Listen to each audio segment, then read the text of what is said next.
الحمدللہ الحمدللہ الحمدللہ، اللہ اکبر اللہ اکبر اللہ اکبر۔ الحمدللہ، یہ دعوت، یہ آواز جو اٹھی ہوئی ہے، جس کو یہ دبانا چاہ رہے تھے، مالک اس کو اور آگے بڑھائے گا، اور جو بھی ان کے منصوبے ہیں، ان کی سازشیں ہیں، اللہ تعالیٰ غارت کر دے گا ان کو۔ دیکھیے، ایک منصوبہ بندی یہاں یہ کرتے ہیں حق کو دبانے کے لیے، مکرو و مکر اللہ واللہ خیر الماکرین۔ انہوں نے ایک چالیں چلی ہیں، اللہ تعالیٰ بہترین چال چلنے والا، بہترین تدبیر کرنے والا ہے۔ اور اللہ کا جو منصوبہ ہوتا ہے نا، وہ غیر محسوس طریقے سے پائے تکمیل تک پہنچتا ہے، محسوس نہیں ہوتا ہے، غیر محسوس طریقے سے پائے تکمیل تک پہنچتا ہے، اور پوری دنیا بھی مل جائے اس منصوبے کو وہ نہیں روک سکتی ہے۔ ہر اربہ استعمال کرو، جو مرضی کرو، جو مرضی کرو، جس کے ساتھ مرضی آپس میں چالیں چلو، خوفناک چالیں ان کی، اندازہ لگائیے ہمارے نئے ساتھیوں کو 15 سال پرانی ایسی ایسی چیزیں بیچ میں ڈال رہے ہیں۔ ظاہری بات ہے وہ اس ماحول کی باتیں ہیں، اب تو وہ یعنی دوسرا اس کو سمجھ ہی نہیں سکتا ہے، تو ایک ذرا سا سینس رکھنے والا آدمی کہے گا اس کو کہ اچھا 22 سالہ پرانا بات ہے تو اب کر رہا ہے، مجھے کیا پتا اس وقت حالات کیسے تھے، کن معنوں میں یہ بات ہوئی ہے، اس کا کیا محل وقوع کیا ہے، تو لہذا ابھی کی بات کر، چھوڑ پچھلی بات، کیونکہ یہ فرعون نے کہا تھا میرے بھائیو، فرعون کی یہ چال ہے، فرعونیت ہے ان کے اندر، یعنی وہی ہے، باغی ہیں۔ تو فرعون نے اس دعوت کا رخ بدلنے کے لیے، لوگوں کی توجہ، لوگوں کو موسیٰ علیہ السلام کے خلاف کرنے کے لیے کہا تھا، مشتعل کرنے کے لیے، اور وہ یہ سمجھتا تھا کہ جیسا میں کہوں گا کہ موسیٰ وہ جو پرانے، وہ جو پچھلی صدی میں جناب وہ پچھلے دور کے لوگ گزرے تھے، بتاؤ ان کے بارے میں تمہارا خیال، ہمیں تو بڑا کافر مشرک اور جہنمی کہہ رہا ہے، تو ان کے بارے میں تمہارا کیا خیال ہے؟ وہ یہ سمجھتا تھا موسیٰ علیہ السلام ذرا ہیں بھی جذباتی، اور یہ ایمان کے معاملے میں ذرا جذباتی ہونا یہ کوئی خامی نہیں ہے، یہ خوبی ہے، یہ اللہ تعالیٰ جس کو چاہتا ہے عطا فرماتا ہے کہ ایمان کے معاملے میں جذباتی ہو جانا۔ عام طور پر کبھی کبھی لوگ اس کو ایک خامی سمجھ لیتے ہیں، فلاں جی بڑے جذباتی ہیں، بالکل یہ اس طرح جذباتی ہونا یہ اللہ کی نعمت ہے، اور ہمیں تاریخ میں یہ بڑے واقعات ملتے ہیں۔ عمر بن خطاب کے واقعات تو بہت ہی زیادہ ملتے ہیں، ابو بکر صدیق کے، وہ کہا کرتے تھے کہ جب مجھے غصہ آ جائے نا پھر میرے آگے سے ہٹ جایا کرو، پھر آگے نہ کھڑا ہوا کرو، ایسا سخت غصہ آتا تھا ان کو اللہ کے دین کے معاملے میں۔ تو یہ یعنی اسلامی تاریخ ہے، تو وہ موسیٰ علیہ السلام چونکہ بہت زیادہ جذباتی تھے اس انداز سے، تو آپ دیکھیے جب واپس آئے اور شرک کو دیکھ کے بھائی کی داڑھی پکڑ لی، حالانکہ بڑے بھائی تھے، ان کی داڑھی پکڑی اور سر کے بال پکڑ کے ایسے جھنجھوڑا کہ، اور اللہ یقین کریں حیرت ہوتی ہے، یعنی جب شرک دیکھ کے پیغمبر نے وہ تختیاں جو اللہ کی طرف سے وہ نازل ہوئی تھی، وہ جو تحریری طور پر وہ چیزیں وہ پھینک دی، اندازہ لگائیے اس کا ہوش نہیں رہا، اس طرح ایسے پھینک دی شرک دیکھ، کیونکہ شرک کی تو خلاف وہ چیز تھی، اور آگے دیکھ کے قوم مشرک بنی ہوئی ہے، شرک آ گیا ان کے اندر۔ یقین کیجئے، میرا پورا گمان ہے اگر ڈاکٹر مسعود الدین عثمانی رحمۃ اللہ علیہ آج آ جائیں تو یہ محمد حنیف صاحب یہ سمجھتے ہیں کہ شاید وہ آ کے میرے سے گفتگو کریں گے، وہ آتے اس کی داڑھی پکڑ لیں گے اور اس کے سر کو پکڑ کے اس کو ایسا جھنجھوڑیں گے نا، اگر اس طریقے سے ہوں۔ اور ایک واقعہ پیش بھی آیا تھا اسی طریقے سے،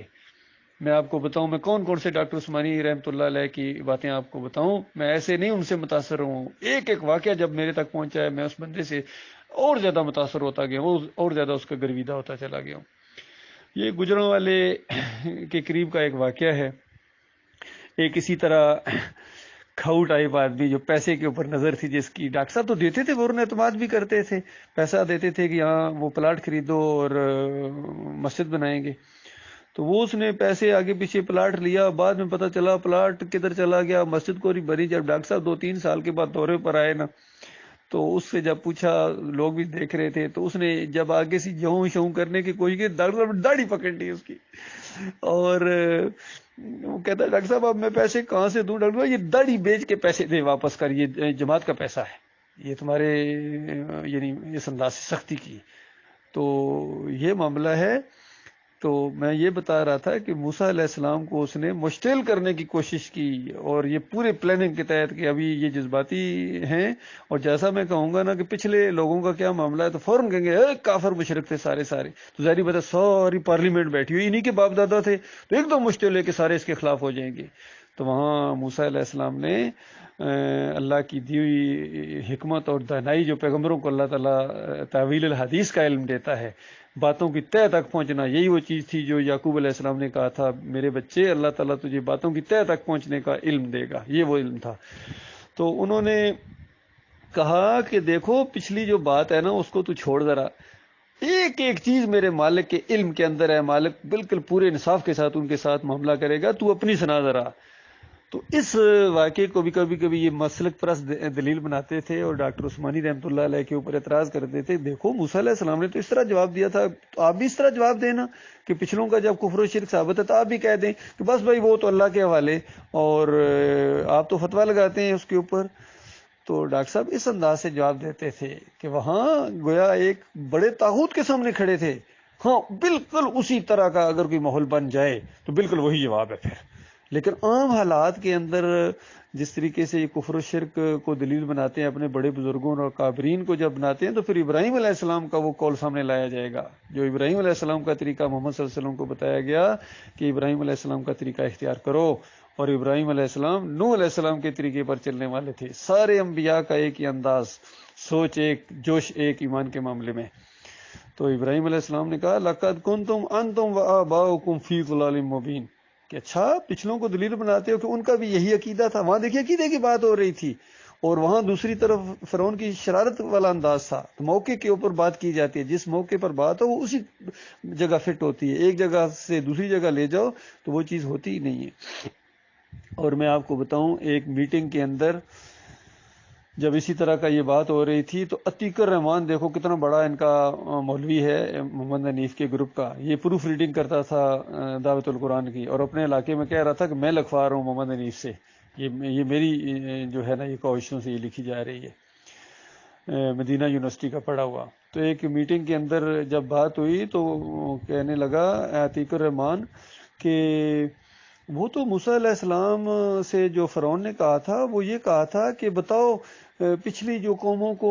کس جگہ کہاں کیسے عذاب ہو رہا ہے، یہ پوچھا تھا۔ تو موسیٰ علیہ السلام نے کہا تھا مجھے کیا پتا کس کو کیسا عذاب ہو رہا ہے، دیکھو پورا مفہوم بدلی کر دیا اس نے، اس بے ایمان نے، اور سارے بیٹھے ہوئے تھے، کسی نے اس کو نہیں کہا، محمد حنیف وہاں بیٹھا ہوا تھا، اور حکیم رمضان وہاں بیٹھا ہوا تھا، اسلم بیٹھا ہوا تھا،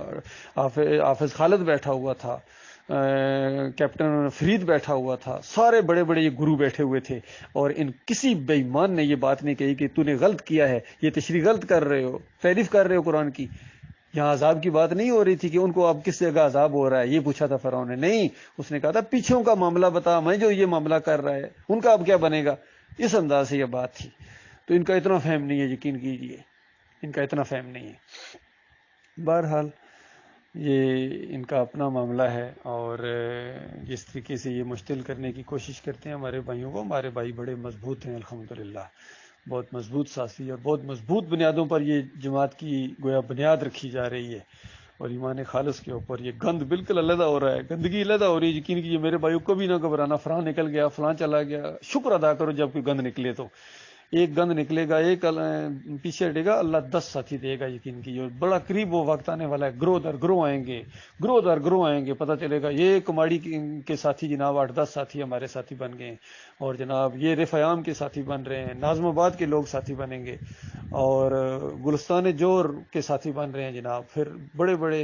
علاقوں سے اس طریقے سے خبریں آئیں گی، اور وہ خود انشاءاللہ ہمیں دعوت دیں گے کہ دیکھو آؤ مرکزی مسجد میں آ کے، مجھے اللہ سے پوری امید ہے، یقین کیجئے میں اللہ سے بڑی امیدیں رکھتا ہوں، مالک ایک وقت لائے گا کہ کیماڑی کی مرکزی مسجد کے اندر سے میں تقریر کروں گا انشاءاللہ، اور کیونکہ اس سے پہلے اسی مسجد کے اندر سے یہ دعوت اٹھی تھی، یہ سجدہ تعظیمی شرک ہے، اور ڈاکٹر عثمانی رحمۃ اللہ علیہ کہا کرتے تھے یعنی وہاں سے کہ دیکھو یہ لہو کی ضمیر اللہ کے لیے ہے، اللہ کے لیے ہے، وہ اللہ کے لیے سجدے میں گر گئے، اور جس کا ایمان خراب ہے، جو مشرک ہے، کافر ہے، وہ اس طرح تفسیر کرتا ہے کہ یوسف علیہ السلام کو سجدہ ہوا۔ تو اس مسجد کے اندر آج توحید بیان نہیں کرنے دی جاتی، جس کا نام مسجد توحید رکھا گیا تھا، ڈاکٹر عثمانی رحمۃ اللہ علیہ نے جہاں سے آغاز کیا، اس مسجد کے اندر آج اس موقف کو بیان نہیں کرنے دیا جاتا ہے۔ بہرحال انشاءاللہ ایک وقت آئے گا اس مسجد کے سامنے دعوت اللہ تو میں نے کرنی ہی کرنی ہے، چاہے میری جان چلی جائے۔ تو انشاءاللہ ہمارے ساتھی ہیں اور بھی اس پر تیار ہیں،